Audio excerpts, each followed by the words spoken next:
जी सुनिए, राहुल का टिफिन दे आइए उसके ऑफिस में। राहुल की माँ बोली, क्या राहुल आज साथ में टिफिन लेकर नहीं गया? आज उसके ऑफिस में मीटिंग थी बॉस के साथ सवेरे सवेरे, इसलिए बिना टिफिन के ही वो चला गया। ठीक है, मैं दे आता हूँ। राहुल के पिता तैयार होने के लिए कमरे में चले गए। एक दिन पहले, माँ, मेरे दोस्त के पिताजी भी टीचर थे। उन्होंने देखो कैसे आलीशान बंगला खरीदा है। नहीं तो मेरे पापा, हम आज भी इस किराए के मकान में रहते हैं। राहुल गुस्से से बोला। राहुल, तुम्हें पता नहीं शायद, पर तुम्हारे पापा घर में सबसे बड़े थे, इसलिए 2 बहन और 2 भाइयों की शादी उन्हें ही करनी थी, और साथ में तुम्हारी पढ़ाई का खर्चा, और तुम्हारी बड़ी बहन की शादी भी तो थी।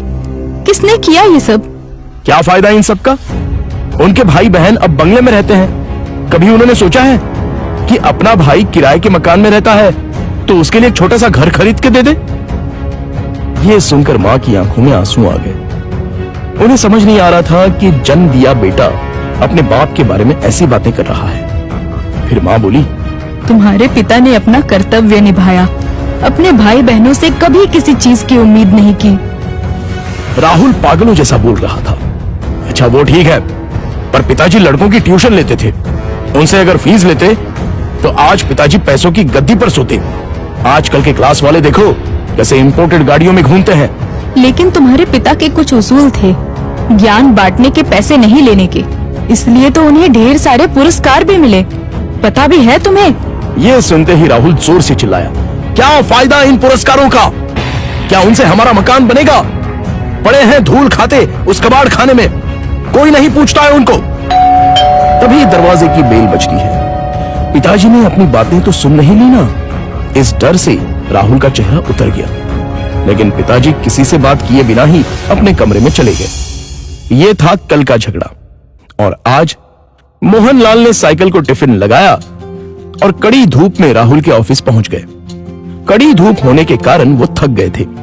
ऑफिस पहुंचने पर उनको सिक्योरिटी गार्ड ने रोका। राहुल सर को टिफिन देना था, क्या मैं अंदर जा सकता हूं? मोहनलाल ने पूछा। अभी नहीं दे सकते, वो बॉस के साथ मीटिंग में है। जब मीटिंग खत्म होगी तब दे देना। चलो यहां से हटो, बॉस तुम्हें देखना नहीं चाहिए। अगर बॉस को दिख गए तो मेरी हालत खराब हो जाएगी। चलो जाओ उधर, गार्ड बोला। मोहनलाल कुछ ही दूरी पर धूप में खड़े रहे। मीटिंग 1 घंटे से ऊपर तक चली। उनके पैर में दर्द होने लगा। तभी ऑफिस के केबिन का दरवाजा खुलने की आवाज आई। बॉस के पीछे पीछे राहुल भी आया।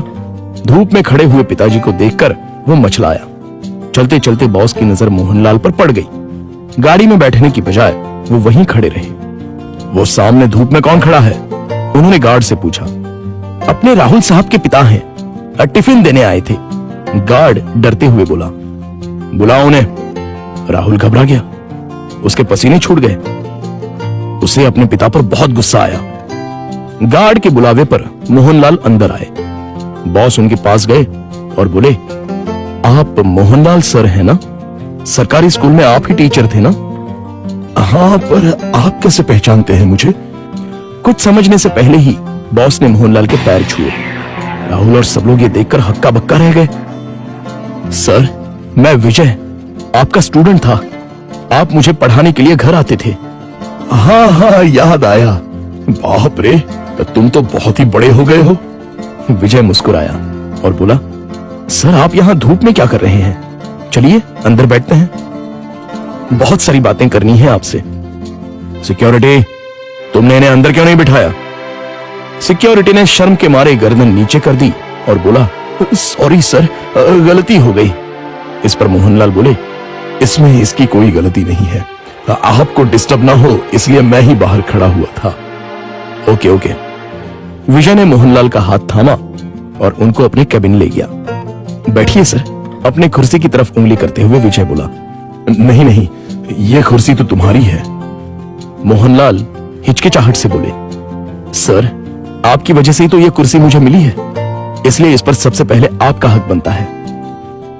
विजय ने जबरदस्ती मोहनलाल को अपनी कुर्सी पर बिठाया। शायद आपको पता नहीं, लेकिन अगर सर नहीं होते तो आज ये कंपनी नहीं होती और मैं अपने पिता के साथ उनकी दुकान में बैठा रहता। विजय ने अपने साथियों से कहा। राहुल और मैनेजर आश्चर्य से देखते ही रह गए। स्कूल के टाइम मैं एक एवरेज स्टूडेंट था, मुझे पढ़ाई में दिलचस्पी नहीं थी। मार्क्स कमा रहे थे, इसलिए मेरी माँ मुझे सर के पास उनके घर ले गई और ट्यूशन लेने के लिए कहा। पर सर के घर पर जगह नहीं थी, इसलिए वो हमारे घर आकर मुझे पढ़ाने लगे। लेकिन सर ने कभी फीस नहीं ली।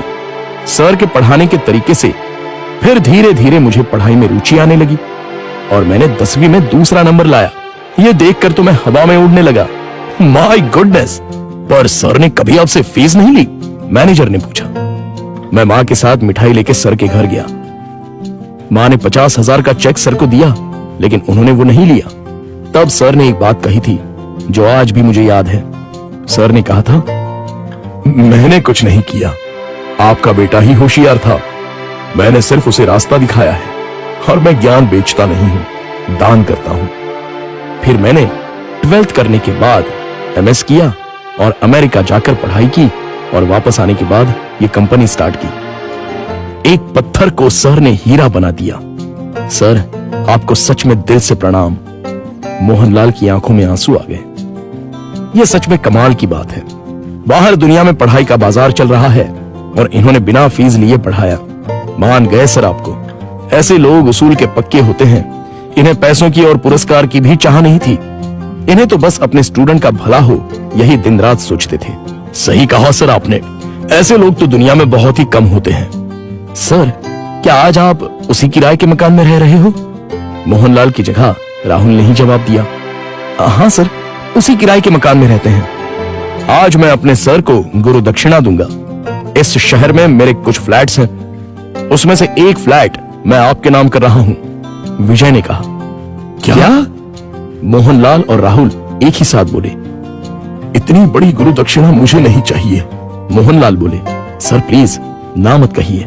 काम के चक्कर में मैं अपनी गुरु दक्षिणा देना भूल गया था। बहुत बहुत शुक्रिया सर। शुक्रिया मुझे नहीं, अपने पिता को कहो और मुझसे एक वादा करो कि तुम अपने पिता के अंतिम सांस तक उनके साथ रहोगे। हाँ सर, मैं वादा करता हूं। राहुल इमोशनल हो गया और उसकी आंखों से आंसू आ गए। तो दोस्तों, आपसे गुजारिश है कि कभी भी अपने पिता से यह मत पूछिए कि उन्होंने आपके लिए क्या किया और क्या कमाया है। जो कुछ कमाना है वो अपने दम पे कमाओ। उन्होंने हमें जो पढ़ाई और संस्कार दिए हैं वही आपको कमाने में मदद करेंगे। धन्यवाद।